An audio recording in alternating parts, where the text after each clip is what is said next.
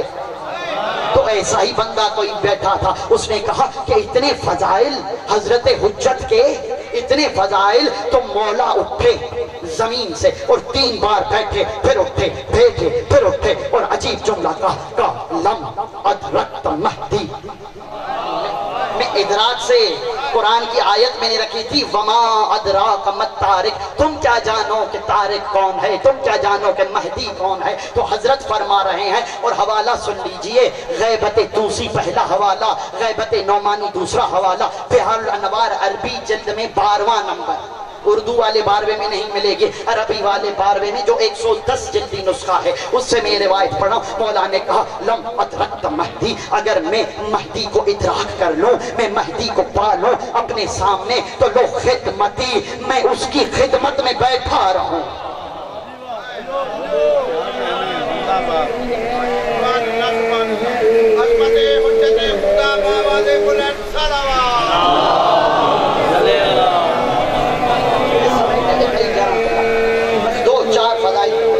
میں نے حدیث پڑھ لی، اس حدیث کو مکمل کروں گا، ادھورا نہیں چھوڑوں گا۔ حضرت نے فرمایا لو ادرکت مہدی، 2 طریقے سے روایت نقل کی ہے۔ لم ادرکت مہدی بہار میں، لو ادرکت مہدی غیبت توسی میں۔ لو ادرکت مہدی، اگر میں مہدی کو پا لوں تو میں اپنی زندگی اس کی خدمت میں گزاروں گا۔ جملہ آپ پی گئے ایسے جیسے سبیل پی جاتی ہے، خدا کی قسم لم ادرکت مہدی، اگر میں مہدی کو پالوں تو کون کہہ رہا ہے؟ عاشق علی نہیں کہہ رہا، کوئی عالم نہیں کہہ رہا، کوئی مجتہد نہیں کہہ رہا، جس کی دل خدا کی مشیت کا ظرف ہے وہ امام کہہ رہا ہے، جس کے لیے قرآن میں کبھی عین اللہ ہے، کبھی وجہ اللہ ہے، کبھی لسان اللہ ہے، کبھی جنب اللہ ہے، بدل بدل کے خدا نام لیتا ہے، جو صادقوں کے بیچ میں صادق ہے، جس کی فکر تو کے سہارے پر پوری دنیا چل رہی ہے، وہی صادق کہتا ہے کہ میں مہدی کی خدمت میں گزار دوں۔ یعنی مہدی اتنا عظیم ہے کہ جس کے خدمت گزاروں میں حجتیں ہوتی ہیں۔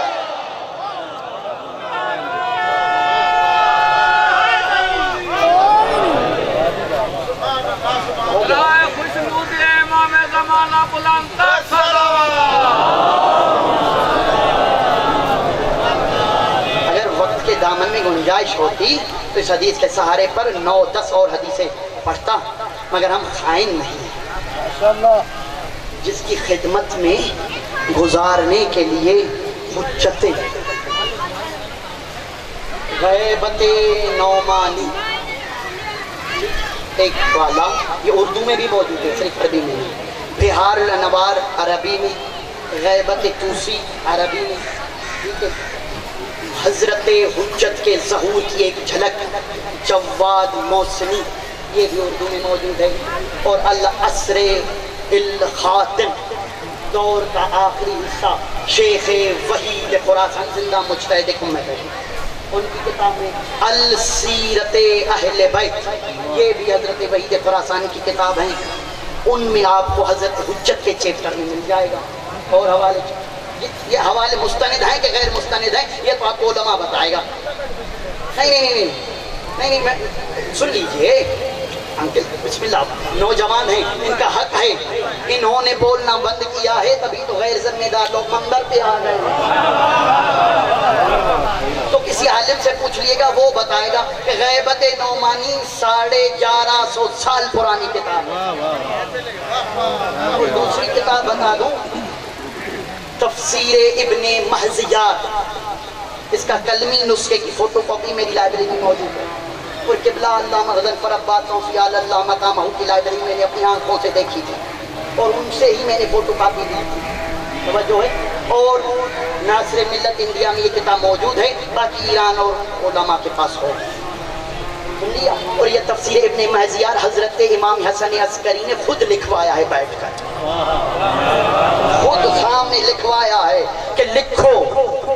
میں مسائل پر آ رہا تھا تو جس کے ادراک کو حاصل کرنے کے لیے، اور یہ میری ذمہ داری نہیں کہ آپ نے یہ کبھی چیز نہیں سنی، یہ دوسروں کی ذمہ داری ہے جو یہاں آتے رہے ہیں، توجہ ہے؟ تو جس کی خدمت میں ادراک حاصل کرنے کے لیے حجتیں تڑپتی تھی کہ ان کی خدمت میں ہم بیٹھ جائیں،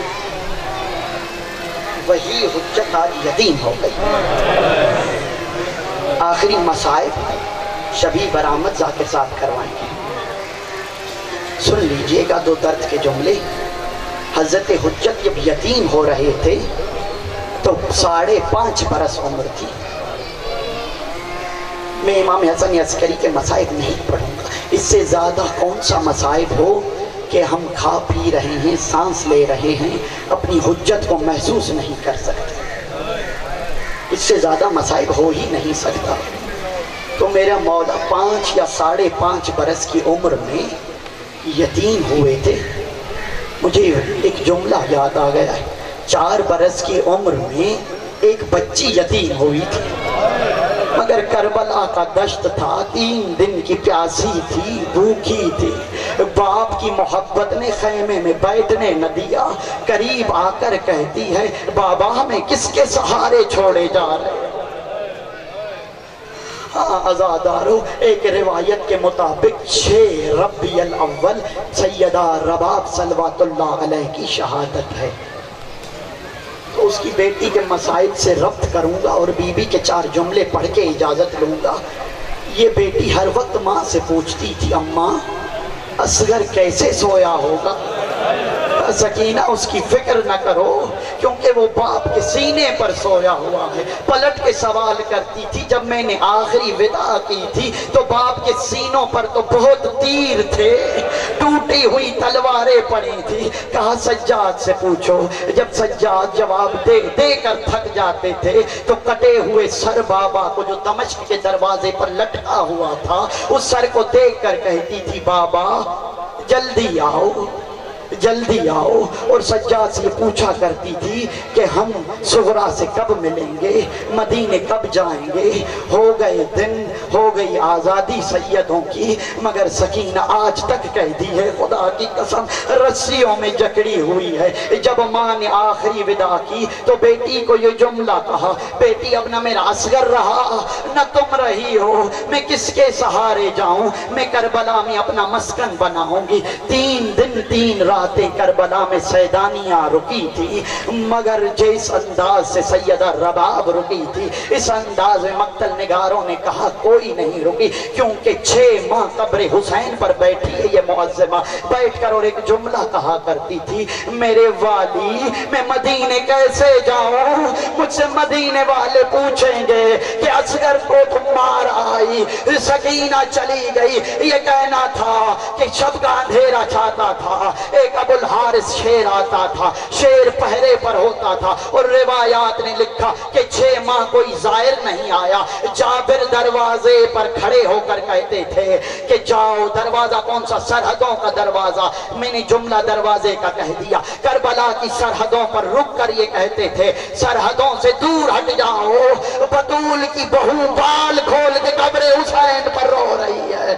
6 ماہ کے بعد جسے سجاد لینے آیا تو مقتل نگاروں نے لکھا یوں محسوس ہوتا تھا کہ ہڈیوں کا ڈھانچہ اٹھا کے مدینے لائے ہیں، اور صبح ہو یا شام ہو سیدہ کھلے آسمان نیچے بیٹھتی تھی۔ ایک دن بڑی آندھی لگی، بڑا طوفان آیا، سید سجاد نے نماز روکی، نماز کو ختم کیا، تیز تیز قدموں سے گئے، کہا اماں جلدی کرو حجرے میں جاؤ۔ کہا میں نے والی سے اپنے وارث سے وعدہ کیا ہے کہ میں آج کے بعد سائبان میں نہیں بیٹھوں گی بھلے طوفان آئے۔ کہا تو آپ کو میرے حق کی قسم ہے یہ کہنا تھا۔ سیدہ نے قدم اٹھایا اور ایک جملہ کہا میں نے ایک امام سے وعدہ کیا، ایک امام کے حق کی قسم تھی یہ کہنا تھا۔ اچانک سجاد نے کہا پھپھو اماں انا للہ و انا الیہ راجعون، بابا کی عزادار ماں چلی گئی، یہ کہنا تھا۔ صفے ماتم بچھا 9 دن تک سیدہ رباب پر روتے رہے۔ مقتل نگاروں نے لکھا، سید ابن طاؤس تک لکھا کہ سیدہ زین العابدین کے خواب میں آئی، میرے بیٹے مجھ پہ نہ رو، میرے حسین پہ رو، آج بھی حسین کا سینہ زخمی ہے۔ تبھی تو مولا نے زیارت میں جملہ کہا، اس سینے پر سلام کہ جس سینے پر اتنے تیر پیوست ہوئے کہ گوشت کا ایک ٹکڑا بھی باقی نہ بچا۔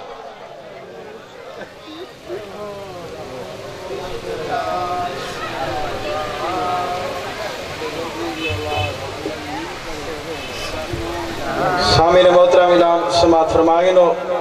22 اکتوبر دربار امام شاہ بخاری مجلس دعوت سے حاجی عالم عباس بھٹی